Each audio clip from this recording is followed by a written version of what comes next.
மக்களை வணக்கம். நான் உங்கள் கோடங்கி. 2-3 தினங்களுக்கு முன்பாக நடிகர் ரஜினிகாந்தை பாஜக தலைவர் நயினார் நாகேந்திரன் போய் சந்தித்தார். அவரோடு சேர்ந்து கராத்தே தியாகராஜன் உட்பட சில முக்கியமானவர்கள்லாம் போய் சந்தித்தாங்க. கிட்டத்தட்ட 1 மணி நேரத்துக்கு மேலாக ரஜினியோடு அவர்கள் தீவிரமான ஒரு ஆலோசனையில் இருந்தாங்க.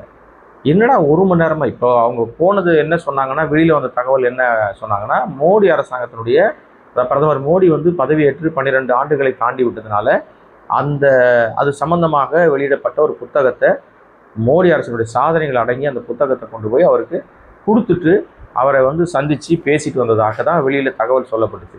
கிட்டத்தட்ட 1 மணி நேரமாக அவங்க என்ன பேசுனாங்க அப்படின்னு சொல்லி நாம் நம்முடைய நண்பர்கள் வட்டாரத்தில், அவருக்கு நெருக்கமான வட்டாரத்திலலாம் விசாரித்தோம். அப்படி கிடைக்கும் போது சில தகவல் சுவாரஸ்யமாக இருந்துச்சு.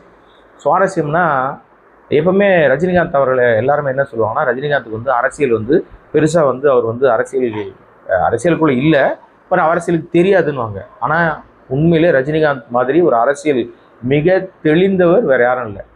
மிக அழகாக அரசியல் என்ன நடந்துக்கிட்டு இருக்கு, தமிழ்நாடு அரசியல் மட்டும் இல்லைங்க, தேசிய லெவலில் அரசியல் நடக்குதை ரஜினிகாந்த் ரொம்ப கவனமாக ஆழமாக கவனிப்பவர் தான். அவர் சில காரணங்களுக்காக அரசியலுக்குள்ளே வரல.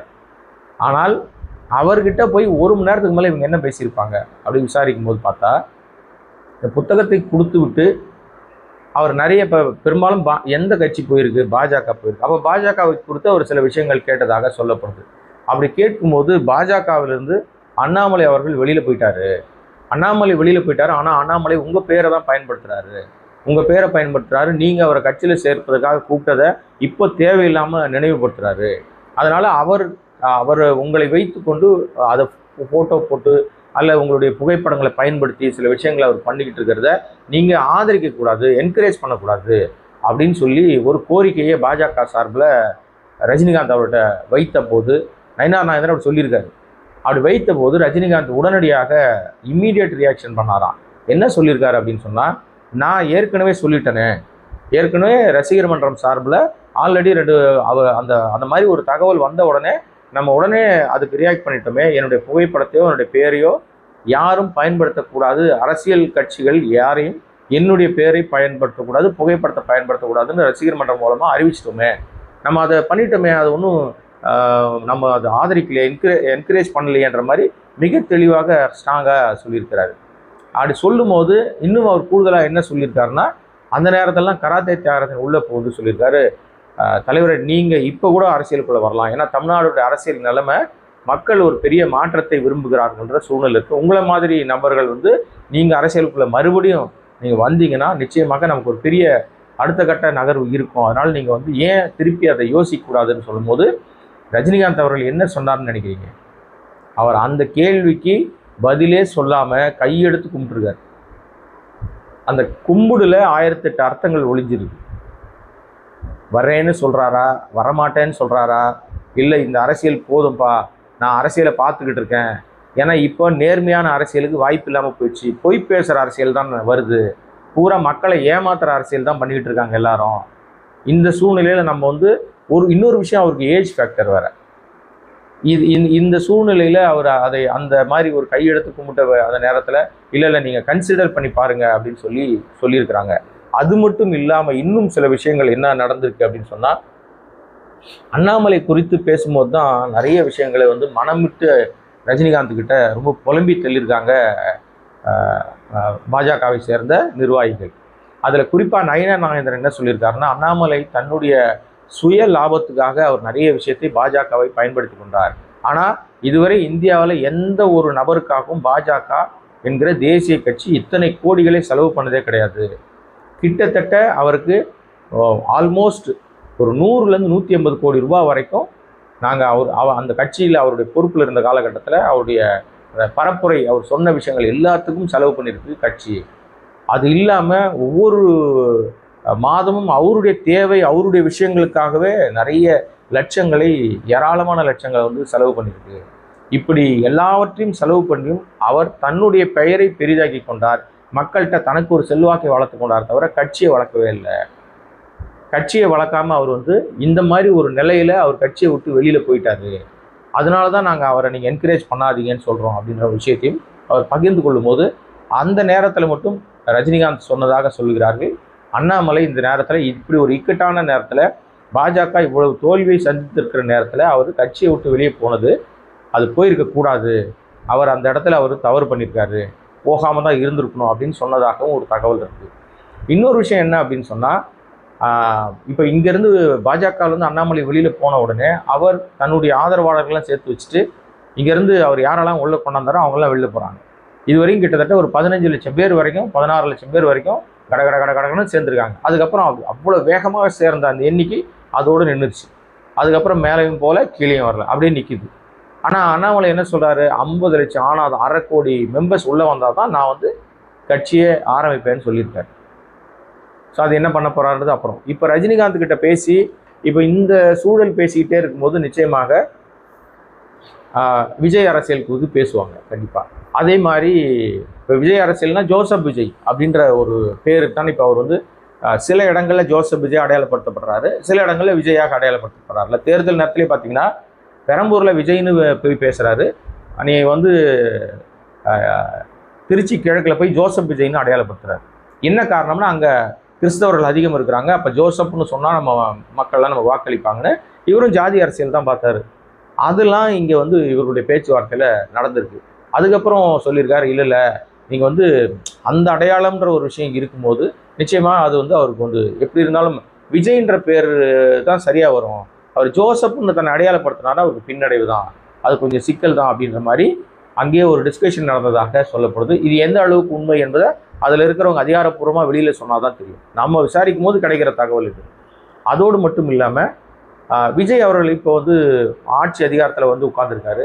அவருக்கு எதிராக அரசியல் செய்வதற்கு இப்போ வந்து யார் இருக்கா ஸ்ட்ராங்கா, இவர் மாதிரியே எதிராக அரசியல் செய்வதற்கு யார் இருக்கா அப்படின்னா நிச்சயமாக ஒரு இளம் தலைமுறை தான் இவரோட போட்டி போட முடியும். இப்போ நீங்கள் எடப்பாடி கிட்டேருந்து அதிமுக நிறைய போயிட்டே இருக்காங்க, அவரால் அதை வந்து லீக்கேஜை நிறுத்த முடியல.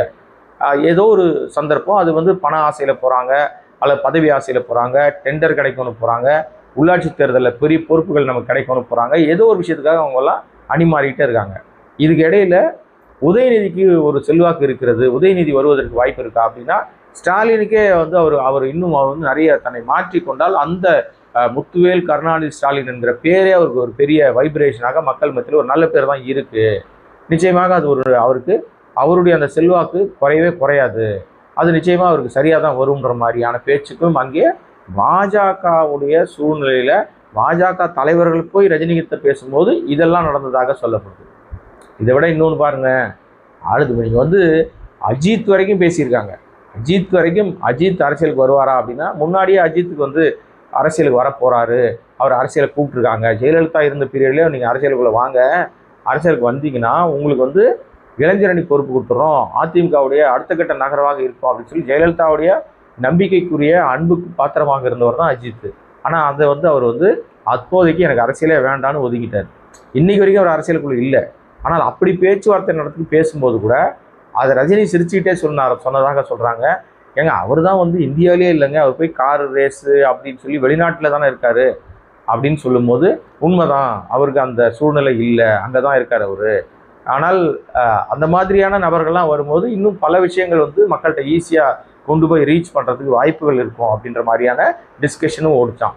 கிட்டத்தட்ட தமிழ்நாடு அரசியல், நேஷ்னல் பாலிடிக்ஸு என்னென்ன பிரச்சனைகள் இருக்குது, எப்படியெல்லாம் இன்றைக்கி இருக்கிற இந்த விஜயனுடைய அரசாங்கத்தினுடைய செயல்பாடுகள் அப்படின்னு ஏராளமான விஷயங்களை பேசியிருக்கிறதாக சொல்லப்படுது. இதில் தமிழ்நாட்டில் நடக்கிற சட்டம் ஒழுங்கு குறித்து ரஜினி அவர்கள் ரொம்பவே வருத்தப்பட்டு, சின்ன குழந்தைகள்லாம் பாதிக்கப்படுறத ரொம்ப மனதளவில் ரொம்ப பாதிக்கப்பட்டு வருத்தத்தோடு பேசியதாக சொல்லப்படுது.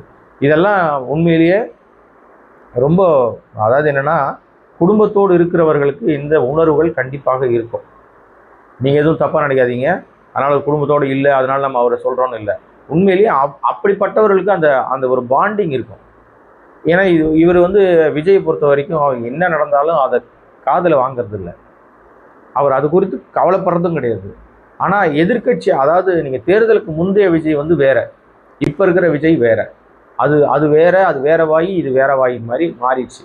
அதனால ரஜினிகாந்தோடு கிட்டத்தட்ட 1 மணி நேரத்துக்கு மேலாக நயினார் நாகேந்திரன் பேசிய பேச்சில் பல விஷயங்கள் நமக்கு இப்போ நமக்கு அரசியல் புரசலாக இந்த விஷயங்கள் நமக்கு கேட்டு தெரிஞ்சுக்கிட்டு இருக்கோம். இது இல்லாமல் இன்னும் டீப்பாக பேசியிருக்க வாய்ப்பு இருக்குது. ஒருவேளை நாளைக்கு அரசியலுக்கு ரஜினியை வர வைப்பதற்கான நகர்வாக கூட இது இருக்கலாம். ஏன்னா இன்னைக்கு வந்து தமிழ்நாட்டினுடைய நிலவரம் மிக தெளிவாக தெரிந்து விட்டது. மக்கள் எதை நோக்கி போகிறாங்கன்னு மிக தெளிவாக தெரிந்து விட்டது. ஒரு ஸ்ட்ராங்கான லீடர் வேணும் அப்படின்றத மட்டும் மக்கள் மாற்றம் அப்படின்றதுக்குள்ள வரும்போது விஜய்யே மாற்றி விஜய்க்கே ஓட்டு போட்டிருக்காங்களே. கிட்டத்தட்ட 108 இடங்களை அவர் வெற்றி பெறுவதற்கு என்ன காரணம்? பல இடங்களில் அவர் வந்து அதிகமான வாக்குகள் வாங்குவதற்கு என்ன காரணம்? அதில் நின்ன வேட்பாளர் பேரே தெரியாதுங்க யாருமே. அவர் யார், கருப்பா சிவப்பா, யார், அவர் என்ன ஏது, இது வரைக்கும் அந்த தொகுதிக்கு தெரியுமா? பல வேட்பாளர்கள் அந்த தொகுதியை சேர்ந்தவர்களே கிடையாது. அவங்க வேற எங்கேயோ இருக்கிறவங்க, பல ஊர்களில் இருக்கிறவங்க. இப்போ சென்னை மறைமலை நகரில் இருக்கிற ஒரு வேட்பாளர் தூக்கிட்டு போய் ஒருத்தர் தூக்கிட்டு போய் ஸ்ரீரங்கத்தில் நிப்பாட்டி ஜெயிக்க வைக்கிறாங்க. ஸ்ரீரங்கத்தில் ஜெயிச்சவர் அமைச்சராகிட்டார். இப்போ ரமேஷ் அவருடைய வீடு வாசல் அவருடைய எல்லாமே மறைமலை நகர். அவர் திருச்சியில் அவர் ஆளை காணோன்னு போஸ்டர் ஓட்டுறாங்க. திருச்சியில் போஸ்டர் ஓட்டுறாங்க, எம்எல்ஏவை காணோம். அவர் இப்போ அமைச்சராக இருக்காருப்பா அப்படின்னா அவர் ஒரு நம்பர் என்னை எப்போ எந்த நேரத்தில் தொடர்பு போல ஒரு நம்பர் கொடுத்தாராம். அந்த நம்பர் ஃபோன் போட்டால் யாரும் எடுக்கிறது இல்லை. பாதி நேரம் அந்த நம்பர் பயன்பாட்டில் இல்லைன்னு வருது. இதுதான் தாவேக்காவுடைய லட்சணம். இப்படிப்பட்ட பல விஷயங்களையும் அவர் நிச்சயமாக ஆலோசித்திருப்பார்கள். அது எப்படினாலும் கொஞ்ச நாளில் வெளிச்சத்துக்கு வந்துடும். இடைத்தேர்தலுக்கு முன்பாக என்ன நடக்குது, ஏன்னா அதுவே ஒரு மினி தேர்தல் மாதிரி தான் நடக்க போகுது. எப்படியும் ஒரு 10-15 இடங்கள் வந்து காலியாகன்றாங்க. இப்போவே 6 ஆயிடுச்சு. இன்னும் நிச்சயமாக மதிமுக உட்பட பல பேர் அதில் வந்து ரிசைன்மெண்ட் போகும்போது அது எண்ணிக்கை கூடும். அப்போ ஒரு மினி தேர்தல் மாதிரி நடத்தப்படும். ஸோ அந்த சூழ்நிலையில் என்ன பண்ண போகிறாங்க, ரஜினி வாய்ஸ் கொடுப்பாரா, என்ன பண்ணுவார், ஏது பண்ணுவார் அப்படின்னு நிறைய விஷயங்கள் இருக்கலாம். இதெல்லாம் பாஜக மனம் திறந்து அவர்கிட்ட பேசியிருந்துருக்கலாம். ஏன்னா பாஜக மீது அவர் எப்போ சாஃப்ட் கார்னராக இருக்கிறவர். நாளைக்கு என்ன நடக்க போகுது அப்படின்றது நம்ம பொறுத்திருந்து தான் பார்க்கணும். எனிவே மக்களே, ரஜினிகாந்த் எப்போவுமே அரசியலுக்குள்ளே வரலனா கூட அரசியல்வாதிகள் அவரை சந்திக்கும் போது தமிழ்நாடு அரசியல் வட்டாரத்தில் ஒரு பரபரப்பும் ஒரு சலசலப்பும் ஏற்படுவது வாடிக்கை. அவர் தேர்தலில் தாவேக்கா ஆட்சிக்கு வந்த பிறகு ஸ்டாலின் அவர்கள் தோற்ற பிறகு ஸ்டாலின் அவர்களை சந்தித்தார் வீட்டில் போய். அப்போதும் பரபரப்பான விஷயங்கள்லாம் பேசப்பட்டுச்சு. ஆக ரஜினிகாந்த் அவர்கள் எப்போவுமே அவர் சூப்பர் ஸ்டார் தான். அது சினிமாவிலையும் சரி, பொது வாழ்க்கையிலும் சரி, அரசியலுக்குள்ளும் அவர் வரலன்னா கூட அரசியல் தெரிந்த சூப்பர் ஸ்டார் அவர் தான். அதனால் இன்னும் பல விஷயங்கள் நம்ம பேச வேண்டி இருக்கிறது. கோடைங்க வாய்ஸ் சேனலை சப்ஸ்கிரைப் பண்ணாமல் பார்த்துருக்க அன்பு நண்பர்களே, இங்கே சப்ஸ்கிரைப் பண்ணிங்கன்னா இது போன்ற பல விஷயங்களை தேடி தேடி உங்களுக்கு சொல்ல முடியும். நானும் நிறைய கற்றுக்கொள்ள முடியும். உங்களுடைய கமெண்ட்டுகள் வரவேற்கப்படுகிறது. நியாயமான, நேர்மையான, நாகரிகமான கமெண்ட்டுகளுக்கு நாம் சரியாக பதில் சொல்லுவோம். உங்கள் சந்தேகங்கள் இருந்தாலும் நீங்கள் வெளிப்படுத்தலாம், அது ஒன்றும் தப்பே கிடையாது. எனவே மக்களே, மீண்டும் உங்களை சந்திக்கிறேன். அதுவரை நன்றி, வணக்கம்.